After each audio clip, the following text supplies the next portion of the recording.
Hello and welcome back to Blue Tube. And today we're going to be taking a look ahead of our game away against Wrexham on Thursday evening. I'll throw over to you. Thursday evening. It feels wrong. Well, you got Monday to one please felt wrong enough, you got to didn't please it? the TV people, ain't you? Yeah, I guess. But it still feels wrong, doesn't it? Thursday night. I know, yeah. Work day, 8 o'clock, going down to Wales. Yeah. Fair play to whoever goes down there. I'll be It's going to watching be a on the cracker telly though. because it's on Thursday. I get to watch on the telly. Looking forward to it. Been a lot of tension building up since the weekend. A lot of people disappointed with how we set up and how we played the weekend, but I think we did a good job. Do you think so? Yeah.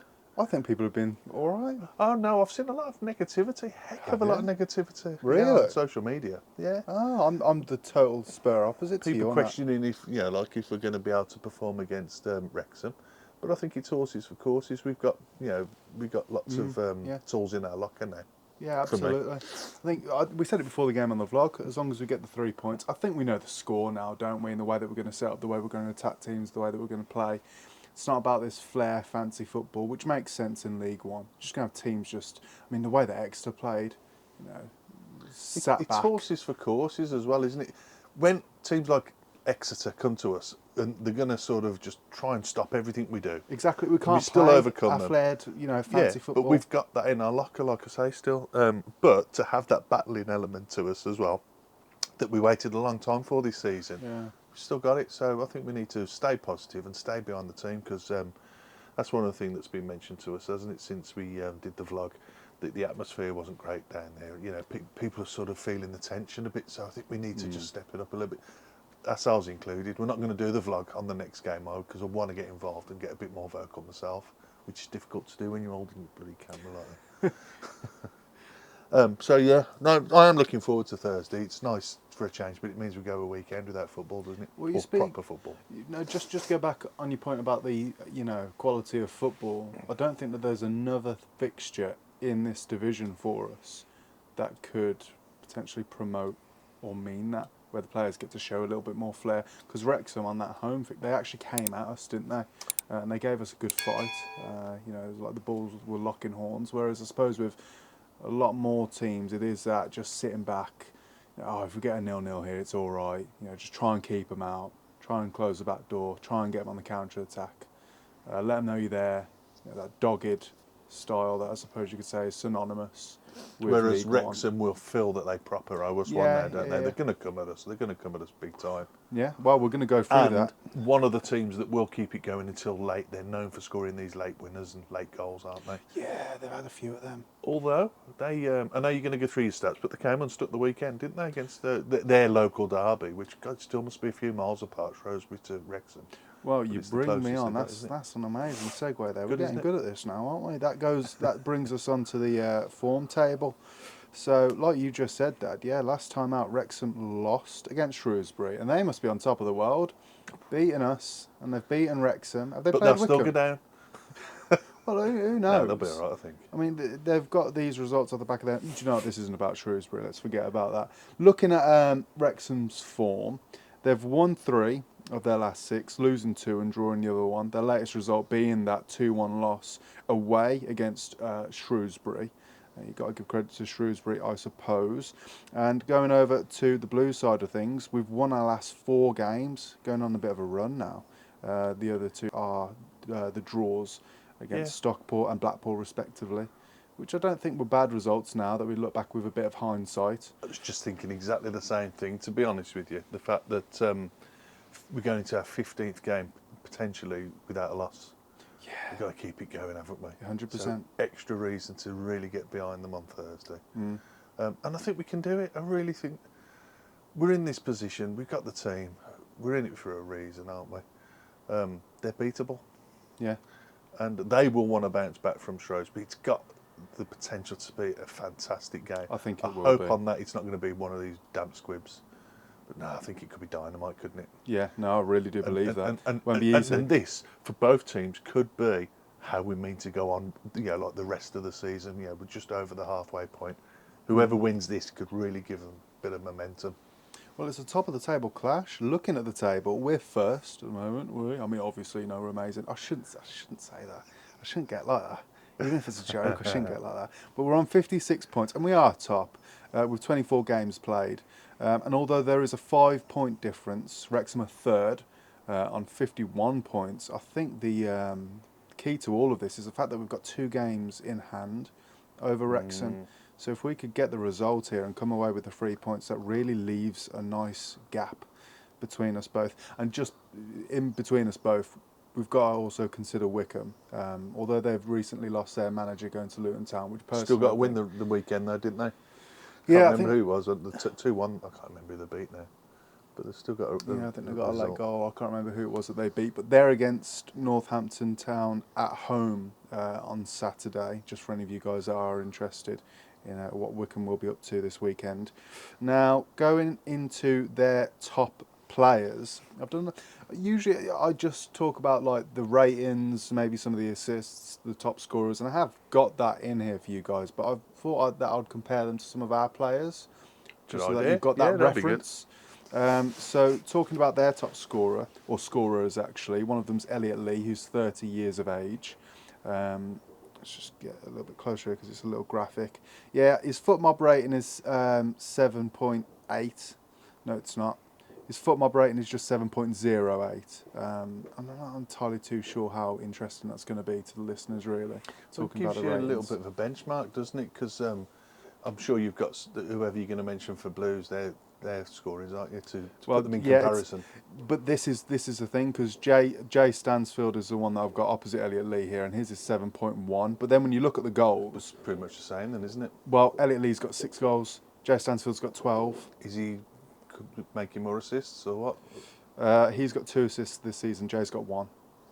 So if you're looking at what strikers do and what their jobs are, there's a pretty big gulf there, isn't there? But anyway, the stats are what they say.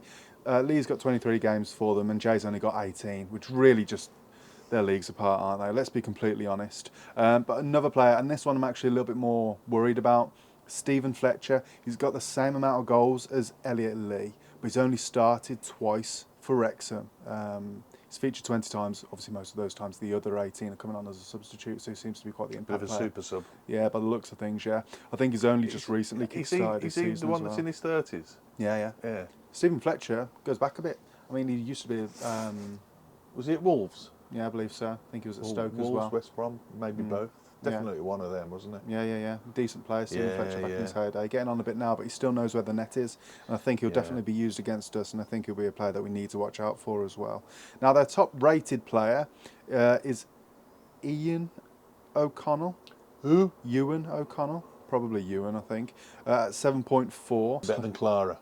Well, it's interesting you say that, because that's who I've compared him to. 13 blocks, 125 clearances. His tackle success rate is at 73%, and he's got around about 800 successful passes. If you compare him to Christoph Clara, he's got 7.3 on the foot mob rating. Same amount of blocks at 13, less clearances at 103. And his tackle passing the ball out, isn't it? Well, this is the thing. His tackle success rate is only 58%. That doesn't sound right, does it? Yeah, but these are the stats. Successful passes, though. Remember, I just mentioned 800 a moment ago for Ewan. He's got 1,500. There you go. Estimate. That's the fluctuation with the clearances there, isn't it? So yeah, Clara all day long for me. Thank you. Yeah, no, I mean absolutely, yeah. But I still think, if you look at them, they're not worlds apart, are they? I still think he's going to be a decent player. He's going to cause us a few problems in trying to score a couple of goals. I mean, we already struggle with that anyway, don't we, in breaking the back line? But it depends on how they're setting up. Still coming. We'll see, won't we? Right. Stansfield's really due now, isn't he? He's had a couple of games where he hasn't. He's had a couple of games out. It was a bit quiet on Saturday, so he's going to step up Thursday. I like your positivity. So some insights into the game then. Wrexham have scored 7 goals in the last 5 matches. We've scored 9 in the same amount of time. Wrexham have kept the most clean sheets in the league, 13. And Ryan Barnett is ranked first in big chances created in the competition. Primarily is their right wing back, but he can also play in right midfield as well. Must be getting forward a bit. Yeah.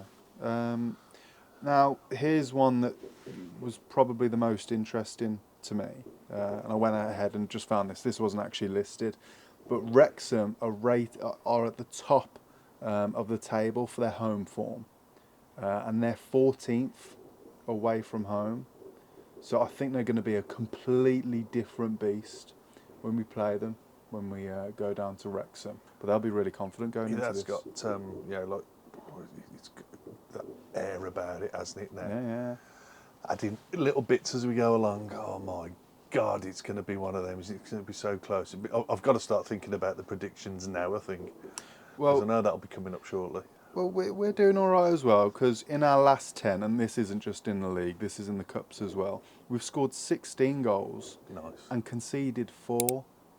Good. Yeah, okay. So, yeah. A few clean sheets in there. Yeah, got to give ourselves some credit as well. Injured players, this always seems to be my Achilles heel, to be honest, especially when it's about the opposition. But I found out Callum Burton, who's a goalkeeper for them.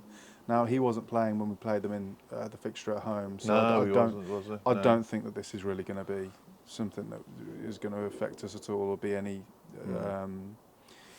for us to pay much attention to.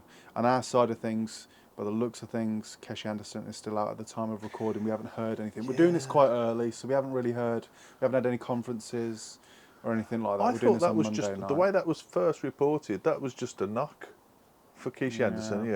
He's had a bit of a knock. Someone mentioned this on another video that I did, I think, with Jay, that they would like to know a little bit more about the injuries that our players are facing, because we're kind of left in the dark as fans. But I think that that's down to Chris Davis thinking tactically on not letting other people know, opposition from their perspective, on exactly what is going on with our players when he can help it. Because if you look at Paik, Awata and Williamson, all of their injuries up until this moment are unspecified. Now, a lot of people have been theorising whether that's actually just a little bit of mind games from Chris Davis, and on Thursday it'll be like, surprise, here's Paik, Awata starting with Williamson in the 10, which I think, because it sort of came out of nowhere, didn't it? Yeah, it came out of nowhere. Well, if you remember, like when we did the vlog for Saturday, the word was that Paik was, he's had a bit of a knock, but expecting him back. That's pretty much what Davis said. He's still injured, so I'm really hoping we got in. Yeah. It will be an interesting one. Outside of that, Emil Hansen as well, still out. And of course, Lee Buchanan, which goes without saying, doesn't it? It's going to be out for a while. Now, I suppose we can go into the interesting fact about Wrexham. Formed in 1864, it's the oldest club in Wales and the third oldest professional association football team in the world, which is quite an interesting little fact, I think. And also, Wrexham AFC, their stadium, it's the world's oldest international football stadium, still hosting international matches. Internationals? I think for Wales? Way back when, having been the venue for Wales' first home international match. Not anymore, though. No, of course not. Obviously just still standing. But their first, that's what they mean, their first home international match, Wales, which was in 1877, and has hosted more Wales international matches than any other ground. It was constructed in 1807. Blimey, I remember that when it was opened. I was going to say, you would have just been finishing school, wouldn't you? Yeah. Cheeky stuff. But so that's all that we have on Wrexham. I suppose now we can talk about the Blues. The team, sure, it really can go one way or the other, can't it? Yeah, but I think, that said, you've got to go. Like, I'll be one of the, the first to put my hands up. When I saw that it wasn't Paik and Iwata on Saturday, it's natural to be like, we missed them against Exeter. But do you know what? Leonard and Harris, I think it was, who else was in there? Williamson was out again, wasn't it? They did all right, They're not having regular games. They're still sort of finding their feet in that squad, really. Taylor Gardner-Hickman, Scott Wright as well. So give them some credit, because every game they play for us, they're adapting to the mould a little bit more. So just get behind them. Just get behind them. I know it's not first choice at the moment, but they ain't far off it, are they? I mean, had we Leonard's a quality player. Gone out and got Iwata, Leonard, we'd already got him, would have been that lad next to Paik. Yeah. No, true. And holding his own, and he can, because the kid's a good footballer. and he's a good member of the squad by all accounts. Watching some of the stuff the other day, he's a bit of a comedian. Yeah. So he's well respected in the squad, and he's a bit of a baller. So Well, I think we're getting to the stage of the season now where we're really starting to get the best out of our players. Like Keshi Anderson was really coming into his own until he unfortunately picked up that injury that's given him a bit of a setback. I think Ethan Laird, ever since that Wigan game, he's been on fire for us. I think he's in over a the great moon vein of for form. Laird. I'm absolutely over the moon for it, Yeah. and I've been singing his praises all season. You know, and people will be like, "Oh, he runs and runs, doesn't do anything." Now he's got that bit of his game where he's delivering, Yeah. and he's on the score sheet now. Yeah. I'm chuffed for him, and he's been man of the match, my man of the match recently twice, in the last probably 4 games that I've can remember him playing well. He's picked it for me twice, Saturday and the game before where he was clearly he got the 2 assists, hadn't he? Now he's scoring. I think he's absolute. I'm gold really dust. happy for him because there's been a lot of fans who's given him some stick, sometimes justified. He's had some times where he's just been a little bit off the boil, but there's always been a quality player he's in there. another You one can of see them. that. He's another one of them characters, isn't he? Yeah. You'd love to have Yeah. him in your squad. You want him around. When you see him outside the ground, he's always smiling. He interacts well with the fans. Yeah. That's what you want down there. Love Yeah. it. I do. Yeah. I love it. Well, you can say that the same about the rest of our players, not necessarily the character that you're talking about, but then really growing in confidence. Ryan Alsop, I remember the doubts that we had about him earlier on in the season. I think he's been absolutely No, you fantastic. wouldn't want to do without him, would you? Yeah, the amount Safe hands. The way he was plucking the ball out the air for us when they were putting the late crosses in Exeter. I mean, to be fair, he could have gone to sleep in the Exeter game. Let's be totally honest. But yeah, no, you shots. are right. You are right. Yeah, very steady Eddie at the moment as well, and he seems to be becoming quite a reliable character for us, and someone that I'm growing to trust in between the sticks, which is a hard thing to gain for a goalkeeper in that sort of position, especially with the type of football that we play out from the back as well. Yeah. I don't have that fear as much as I did anymore, and I'm not trying to jinx here, Blues What fans. was I'm it, just trying to speak openly. Jay said the sweeper keeper. And Well, I that's like it. that. It's Yeah. exactly what it is, isn't it? Yeah. Sweeper keeper is someone that can Definitely. sort of push up from the back. Really do feel like him being a blue nose does give him that extra bit of oomph, Yeah. You can see it. He's got that little bit of bite about him that I like. And you can say the same, once again, Ben Davis. I think we really... there hasn't seemed to have been a moment for me for our centre-backs where I've gone like, I don't know about them. I think, I mean, Bielik, I suppose you can argue, you can look at last season, there's been a few spots here and there. But if you look at our new signings, Ben Davis, Clara, there's not one moment for me that I can think of that comes to mind where I'm like, I don't know. I think they've been absolutely brilliant for us. Yeah, totally agree. Ben Davis, I think he's not so much of an unsung hero now, but he wasn't, initially. When he came back in, I think there was a few sort of faces pulled. We didn't really know what he was about. He steps up every time, doesn't he? And that partnership between Clara and him now, it's unbreakable, isn't it, at the moment? And you couldn't... I mean, you got Christian Bielik, the club captain, waiting to come back in. He's on the bench. Yeah, this is where we get to the point where it's a little bit like, well, what do we do? What do we do with And Bielik? would you want to take Laird out to put Bielik in as the right-back position, like he has played a couple of times for us this season and held his own? Yeah. Do we go to a 3 at the back, because that seems to have fizzled out, and then do you have the wing-backs again, like you were saying, and putting him on the right? Yeah, there's a bit of a problem there for when Bielik comes back, I suppose. Those problems are going to grow exponentially when we get Phil Newman coming in the summer. What do you do then? Do you think Davis will still be there? Come the yeah, summer? that's probably... I mean, we're getting into all sorts Yeah, of we're different going stuff way now. off point. We're going way off. It's probably... Should we go through what we think the starting lineup against Wrexham's going to be then? Go on then. So, as we've just literally said, obviously Allsop in goal. Do it quick, because I am freezing. With the back line, Cochrane, who is absolutely magnificent at left back. Cochrane, of course. Do you know how he's grown as well? Like what I'm talking about with players growing, it's not just in confidence, it seems to be in ability as well. Like there's new little elements to these players that wasn't necessarily there when we first signed them. And one for Alex Cochrane, you just mentioned there, his delivery into the box is getting so much better. I feel like his corners He's calling are every time better. he's getting forward, and watch this for a cross. Dropping it in, putting it like on a sixpence. Cochrane, Ben Davis, Clara, and Laird. Now, depending on who your middle two are, is it going to be Paik Iwata or Paik another like Leonard?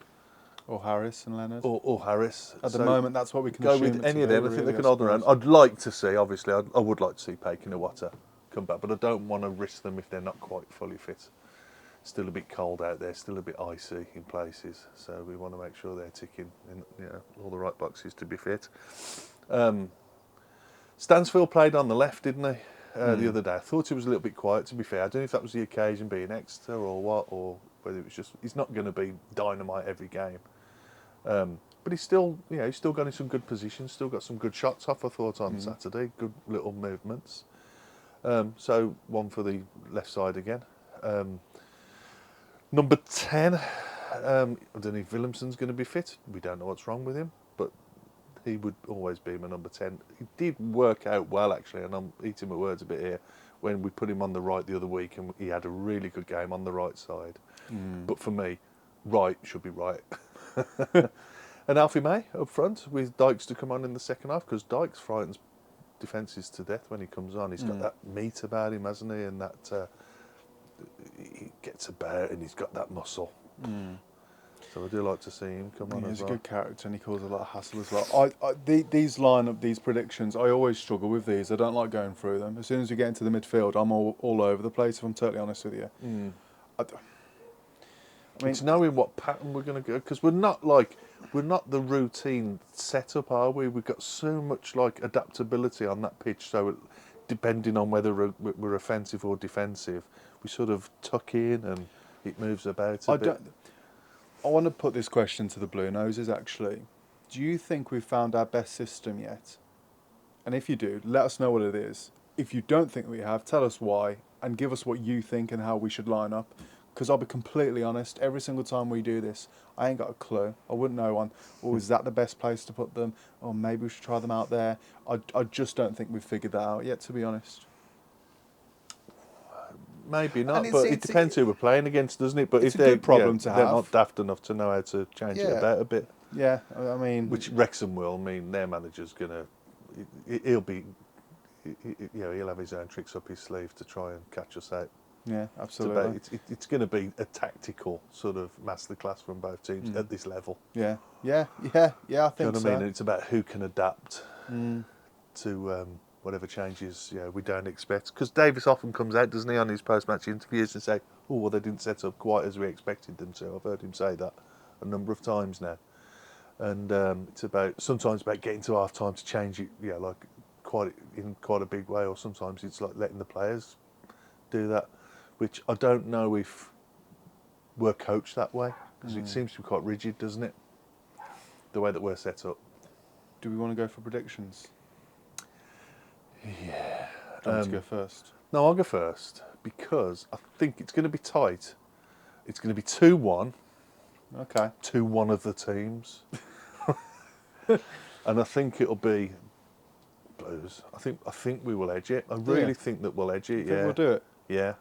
And do you know what? It's going to be a taste of their own medicine. We're going to score the winner late on. You think so? Yeah. Ooh, probably a little blockbuster. Okay. Goal scorers? It's going to be Stansfield twice. Yeah? Okay. I would love to say they would win, but I think Wrexham are going to be one of those rare occasions, with respect to the rest of the division, where we get a real test. I think it'll be 2-2. Fair play. Fancy Clara to get one, and Did you? yeah, I think one of these corners is going to come off for us, and Stanner. I think Stephen Fletcher's going to haunt us, and McLean. I mean, we really want to keep these clean sheets going, though, don't we? True, yeah, and you can't discount that, because we've been doing really well. In their backyard, it's going to be hard, isn't it? Absolutely.